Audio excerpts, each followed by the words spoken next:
எல்லாருக்கும் நமஸ்காரம். நான் தான் உங்கள் லக்ஷ்மி ஹரி. உங்கள் எல்லாரையும் இன்னைக்கு பெரியவா அதிஷானத்துக்கு அழிச்சுட்டு போகிறேன். என்ன யோசிக்கிறேள்? அதிஷானம்னு சொன்னதும் காஞ்சி ஸ்ரீமடத்தில் இருக்கிற அதிஷானம் நினச்சிட்டேளா? அதுதான் இல்லை. உங்கள் எல்லாரையுமே கலவை கிராமத்தில் இருக்கிற 66வது 67வது பீடாதிபதியோட அதிஷானத்துக்கு அழிச்சுட்டு போகிறேன். என்ன கலவை கிராமம் எங்கே இருக்குன்னு யோசிக்கிறேளா? காஞ்சி ஸ்ரீமடத்தோட 66வது மற்றும் 67வது பீடாதிபதிகளான ஸ்ரீ சந்திரசேகரேந்திர சரஸ்வதி சுவாமிகளுக்கும் ஸ்ரீ மகாதேவேந்திர சரஸ்வதி சுவாமிகளுக்கும் கலவை கிராமத்தில் அதிஷ்டானம் இருக்குது. இந்த கலவை கிராமம் எங்கே இருக்குன்னு அதுக்குள்ளே கூகுளில் தேட ஆரம்பிக்காதேள். அதுக்கும் நானே வழி சொல்கிறேன். வேலூர் மாவட்டம் ராணிப்பேட்டையில் கலவைன்ற கிராமம் இருக்குது. இதுக்கு எப்படி போகணும்னு அதையும் சர்ச் பண்ணாதேள். டிஸ்கிரிப்ஷனில் கலவை கிராமத்துக்கு எப்படி போகணும் அப்படின்ற லிங்க் கொடுக்கப்பட்டிருக்கு. இப்போது நீங்கள் எல்லாரும் ரெடியாகி பயணத்துக்கு தயாராகிறதும் போதே வீடியோ மூலமாக கலவை கிராமத்துக்கு உங்களை அழைச்சிட்டு போய் அங்கே இருக்கிற அதிஷானத்தை நான் தரிசனம் பண்ண வைக்கிறேன். இப்போது நம்ம கலவை கிராமத்தில் 66 67வது பீடாதிபதிகளோட அதிஷானத்துக்கு வந்திருக்கோம். என்ட்ரன்ஸ் கேட்டில் நிற்கிறோம். இந்த அதிஷானத்துக்கு உள்ளே நுழைஞ்ச உடனே செல்ஃபோன்லாம் சைலண்டில் இருக்கணும். ஃபோட்டோ வீடியோலாம் எடுக்கக்கூடாது. இங்கே ரொம்ப ஸ்ட்ரிக்டாக இதெல்லாம் ஃபாலோ பண்ணுறா. அதனால் எல்லோரும் மொபைலை சைலண்டில் போட்டுருங்கோ. வீடியோ மூலமாக அதிஷானத்தை தரிசனம் பண்ணலாமா? ஹரஹர சங்கர ஜெய ஜெய சங்கர ஸ்ரீ குருபியோ நமஹ. மகா பெரிவாச்சரணம். எல்லாருக்கும் அநேக நமஸ்காரம். இன்னைக்கு நம்ம இங்கே இருக்கிற இடம் கலவைக்கு வந்திருக்கோம். கலவையில் பெரியவா அதிஷ்டானம் தரிசனம் பண்ணுறதுக்கு வந்திருக்கோம். இங்கே பெரியவாளோட அதிஷ்டானம் அப்படிங்கிறது 66வது பீடாதிபதி 67வது பீடாதிபதி இருவரோட அதிஷ்டானம் கலவையில் தான் இருக்குது. இந்த அதிஷ்டானத்துக்கு தரிசனம் பண்ணுறதுக்கு முன்னாடி இந்த அதிஷ்டானம் 66வது 67வது பீடாதிபதிக்கு இங்கே எப்படி அதிஷ்டானம் உருவாக்கப்பட்டது, இதோட தல வரலாறு, இதோட சிறப்பு, அதை பற்றி முதல்ல தெரிஞ்சுக்கலாம். காஞ்சி ஸ்ரீமடத்தோட 66வது பீடாதிபதி ஸ்ரீ சந்திரசேகரேந்திர சரஸ்வதி சுவாமிகள் செங்கல்பட்டு மாவட்டத்தில் திருஅவதாரம் பண்ணினார். அவருடைய கிராம தேவதை அங்காள பரமேஸ்வரி. அம்பாளோட உத்தரவுப்படி அவர் கலவைக்கு வரணும்னு உத்தரவு கிடைச்சது. ஏன் அந்த உத்தரவு அவருக்கு கொடுக்கப்பட்டது அப்படின்னா, கலவை கிராமத்தில் இருக்கிற மக்கள் எல்லாருமே சிக்கன் பாக்ஸ், சின்ன மைன்னு சொல்லுவார் இல்லையா, அந்த நோயால் ரொம்ப வெகுவாக பாதிக்கப்பட்டு உயிர் பலி நிறைய பேர் மரணம் அடைகிற அந்த இது இருந்துன்றது. கிராம தேவதை அங்காள பரமேஸ்வரி 66வது பீடாதிபதியோட சொப்பனத்தில் வந்து உடனடியாக கலவைக்கு போய் சதுர்வேத பாராயணம் பண்ணணும், இதிகாச புராணங்கள்லாம் பிரவச்சனம் பண்ணணும் அப்படின்ற மாதிரி உத்தரவு கொடுத்தா. அதனால 66வது பீடாதிபதி ஸ்ரீ சந்திரசேகரேந்திர சரஸ்வதி சுவாமிகள் கலவைக்கு வந்தா.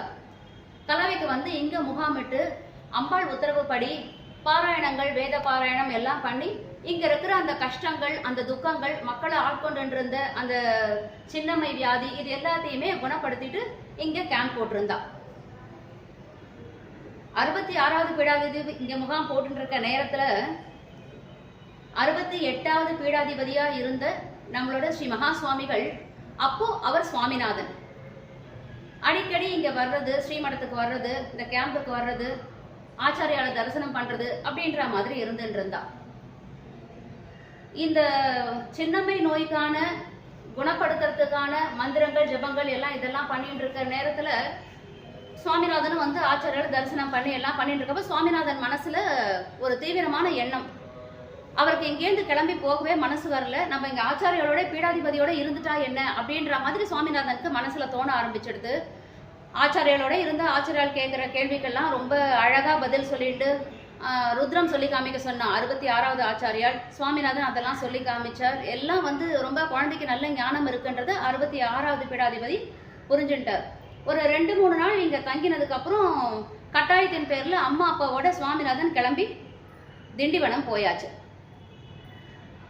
இந்த தீராத வியாதியை குணப்படுத்துறதுக்காக 66வது பீடாதிபதி கேம்ப் போட்டிருந்தார் இல்லையா, அவருக்கும் அந்த நோய் பாதிக்கப்பட்டிருந்தது. அவருக்கு தெரிஞ்சு போயிடுது, 66வது பீடாதிபதிக்கு தெரிஞ்செடுத்து நாம் வந்து ரொம்ப நாளைக்கு இருக்க மாட்டோம், சித்தியாக போகிறோம் அப்படின்றது அவருக்கு தெரிஞ்செடுத்து. அவர் என்ன பண்ணார், உடனே சுவாமிநாதனோட அப்பா சுப்பிரமணிய சாஸ்திரிகளுக்கு லெட்டர் எழுதினார், மடத்து மூலமா லெட்டர் எழுதினார். சுவாமிநாதன் ஆயிடுச்சுட்டு உடனடியா கலவை கிராமத்துக்கு வாங்கோ அப்படின்னு.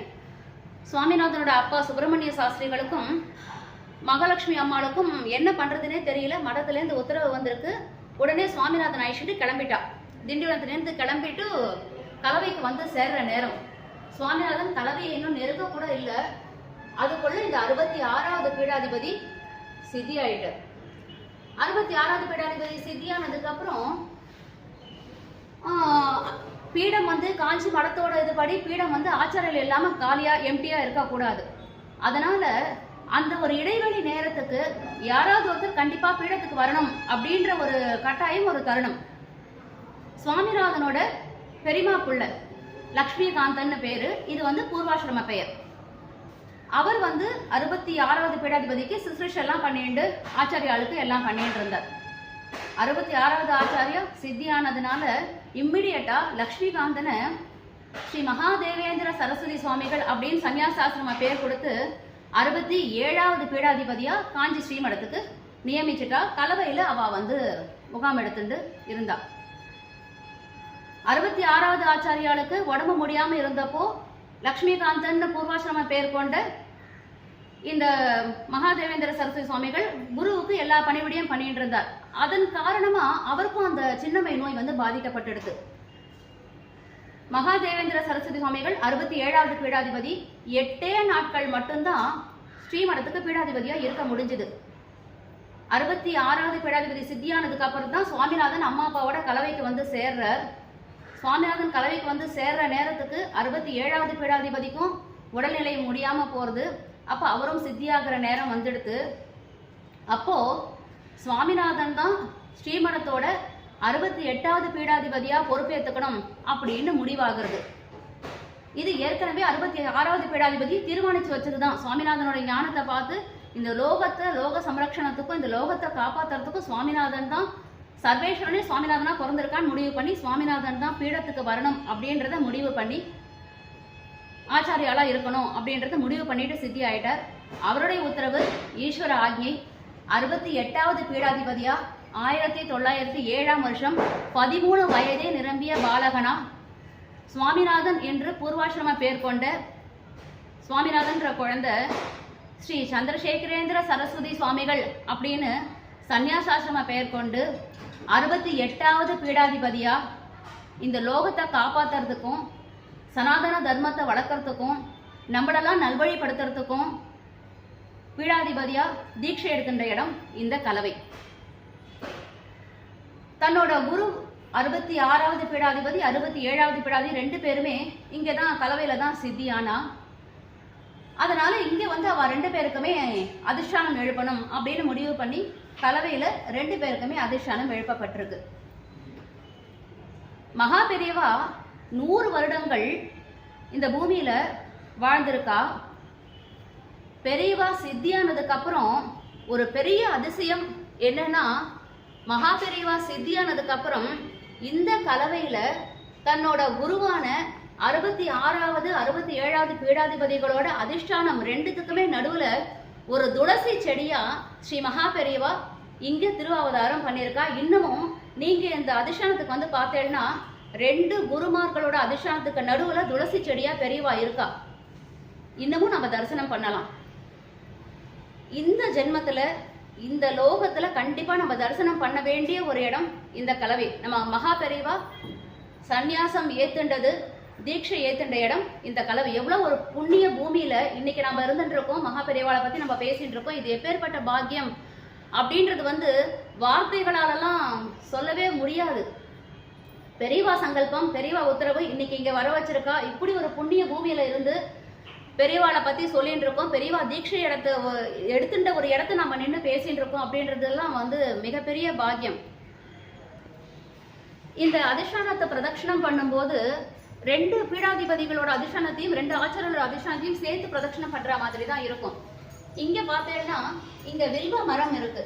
இந்த வில்வ மரம் நம்ம மகா பெரியவா வச்ச வில்வ மரம். எவ்வளவு ஓங்கி உயர்ந்து வளர்ந்துட்டு இருக்கு.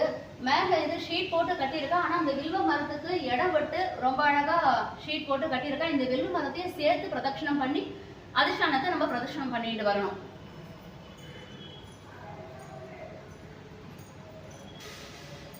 இந்த அதிஷ்டானத்தை பிரதட்சணம் பண்றது 7 பிரதட்சணங்களுக்கு மேல பண்ணணும். 7, 9, 11 அந்த மாதிரி கணக்கு வச்சுட்டு 7 பிரதட்சணங்களுக்கு மேலதான் இந்த அதிஷ்டானத்தை நம்ம பிரதட்சணம் பண்ணிட்டு வரணும். இந்த கலவையில இந்த பிருந்தாவனத்துல சாமவேத பாடசாலை நடக்கிறது. மகா பெரியவாளுக்கும் மகா தேவேந்திர சரஸ்வதி சுவாமிகளுக்கும் ஸ்ரீ சந்திரசேகரேந்திர சரஸ்வதி சுவாமிகளுக்கும், அதாவது 66வது பீடாதிபதியோட சன்னியாசாசிரம பெயர் ஸ்ரீ சந்திரசேகரேந்திர சரஸ்வதி சுவாமிகள். நம்ம மகா பெரியவாளுக்கும் சன்னியாசாசிரம பெயர் ஸ்ரீ சந்திரசேகரேந்திர சரஸ்வதி சுவாமிகள் தான். இங்க நித்திய பூஜை நடந்துட்டு இருக்கு, சாமவேத பாராயணம் நடந்துட்டு இருக்கு, பாடசாலை இருக்கு. நிறைய குழந்தைகள் இந்த பாடசாலையில இருந்து சாமவேத பாராயணம் கத்துக்கிறா. இங்க கோசாலை இருக்கு, கோ சம்ரக்ஷணம் நடக்கிறது. பெரியவா நம்ம கிட்ட சொல்லிட்டே இருந்த விஷயங்கள், கோ சம்ரக்ஷணம் பண்ணுங்கோ, வேதத்தை வளர்க்கணும், பிடியரசி திட்டம், இந்த மாதிரி பெரியவா சொல்லிட்டே இருக்கா. இந்த புண்ணிய பூமியில இது எல்லாமே விடாம நடந்துட்டு இருக்கு. நம்ம இந்த ஃபுல்லா சுத்தி நம்ம இப்ப பார்க்கும்போது ஒன்னொன்னா நீங்க தரிசனம் பண்ணலாம். கோசாலை உள்ள பெரியவாளுக்கு பூஜை பண்ற அந்த சந்திரமௌலீஸ்வரர் பூஜை, மகா பெரியவாளுக்கான பூஜை எல்லாமே நித்தியம் நடந்துட்டு இருக்கு. பாடசாலையில குழந்தைகள் வேதம் சொல்றது, சாமவேதம் சொல்றதை கேட்கும்போது லௌகீக வாழ்க்கையெல்லாம் நிதர்சனமான உண்மை என்னன்னா, லௌகீக வாழ்க்கையெல்லாம் எதுவுமே வேண்டாம், எல்லாத்தையும் விட்டுட்டு இப்படியே இந்த குழந்தைகளுக்கு கைங்கரியம் பண்ற பாக்கியத்தை மகா பெரியவா நம்மளுக்கு கொடுக்க மாட்டாளா அப்படின்னு மனசு ஏங்கி போறது. எல்லாத்தையும் விட்டுட்டு இங்க குழந்தைகளுக்கு கைங்கரியம் பண்றதை விட வேற என்ன இருக்க போறது? அந்த மாதிரி ஒரு ரம்யமான சூழ்நிலையில இன்னைக்கு நம்ம இருந்துட்டு இருக்கோம். இங்க கலவையில இப்ப நம்ம பிருந்தாவனத்துல இருக்கோம். இங்க சாமவேத பாராயணம் நடந்துட்டு இருக்கு. பாடசாலையில குழந்தைகள் இங்க இருந்துட்டு சாமவேத பாராயணம், சாமவேதம் கத்துக்கிறா. இப்போ குழந்தைகள் சாமவேதம் சொல்றத நம்ம காதார கேட்டு ரொம்ப அனுபவிச்சு ரசிக்கலாம்.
सत्वनाहि शय्यद्गा